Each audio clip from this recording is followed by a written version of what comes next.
Continuando aí os métodos de separação de misturas de sólidos, uma mistura heterogênea, nós temos aqui a separação magnética. Na separação magnética, um dos sólidos vai ser atraído por um ímã. Esse processo é utilizado em larga escala para separar alguns minérios de ferro de suas impurezas. Então, por exemplo, se eu tiver uma mistura de areia e limalha de ferro, limalha de ferro é pó de ferro. Se você colocar um ímã, imediatamente você vai conseguir separar o pó de ferro ou a limalha de ferro da areia, porque o ferro é um metal ferromagnético, um metal que é atraído por um ímã. No módulo de Química Geral, nós estudamos essa questão de paramagnetismo, diamagnetismo, ferromagnetismo. No caso do ferromagnetismo, o ferro e alguns outros metais são atraídos fortemente por um ímã. Muito cuidado, que nem todo metal é atraído por um ímã, né? Quais são os principais metais ferromagnéticos que são fortemente atraídos por um ímã? O ferro, o níquel, cobalto, gadolínio, disprósio.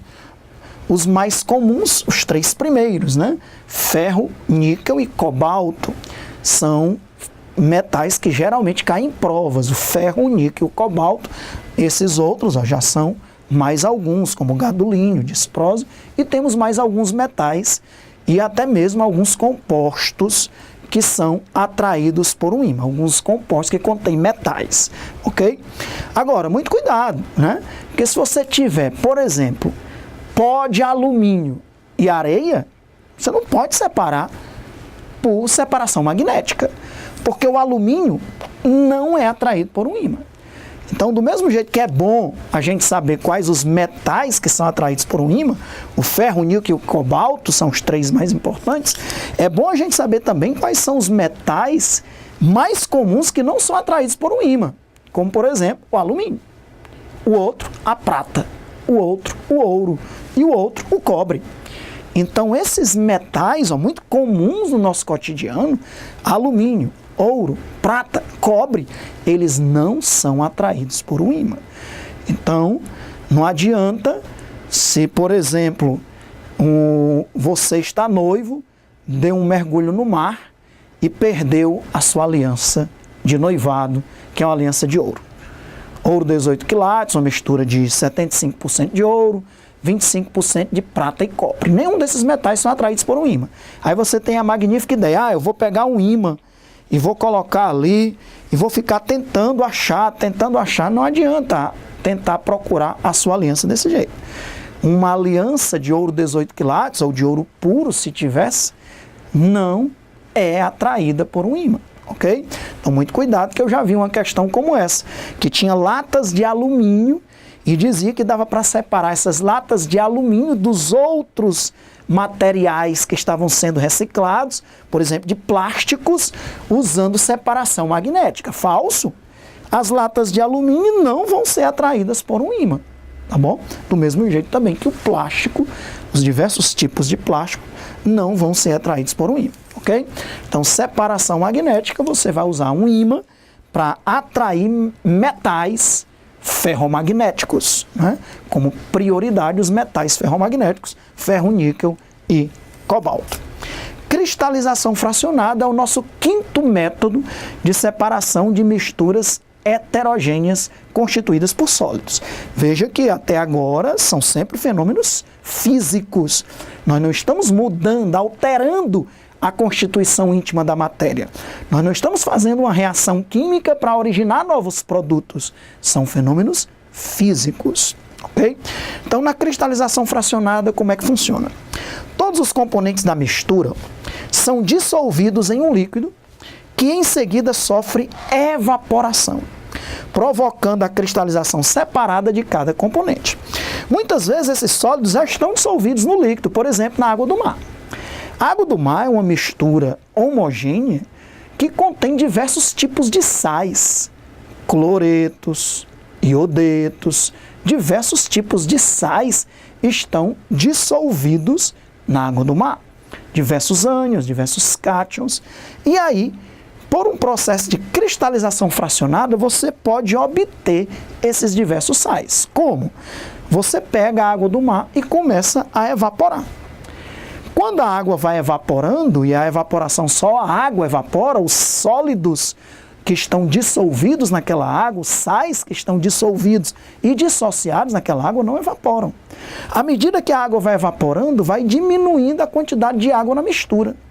E aí os sólidos começam a sedimentar, a formar um corpo de chão, um corpo de fundo ou um precipitado, um a um. E aí já nós tivemos diversas questões do Enem com esse assunto. Se eu tiver uma mistura de vários sais, Alexandre, na água do mar, qual é o que sedimenta primeiro? Qual é o que cristaliza primeiro? Qual é o que cristaliza por último? O que cristaliza primeiro é o sólido menos solúvel. É o que tiver o menor coeficiente de solubilidade. O sal que tiver o menor coeficiente de solubilidade é o que precipita primeiro. Daí o nome cristalização fracionada. Então, é assim que se obtém o sal de cozinha. Eles pegam aqui a água do mar, que fica armazenada nesses diversos recipientes aí, né? Nesses diversos espaços, a água do mar é de certa forma ali contida, e aí, com a evaporação natural provocada pelo sol, a água do mar começa a evaporar. E aí, o primeiro sal a cristalizar, a sedimentar no fundo do recipiente é o menos solúvel. E aí, esse sal cristaliza e os que são mais solúveis do que ele continuam dissolvidos na água do mar. E aí você consegue remover esse sal. Continua a evaporação. O segundo sal menos solúvel vai cristalizar agora. Os outros continuam dissolvidos. Aí você remove. E assim sucessivamente.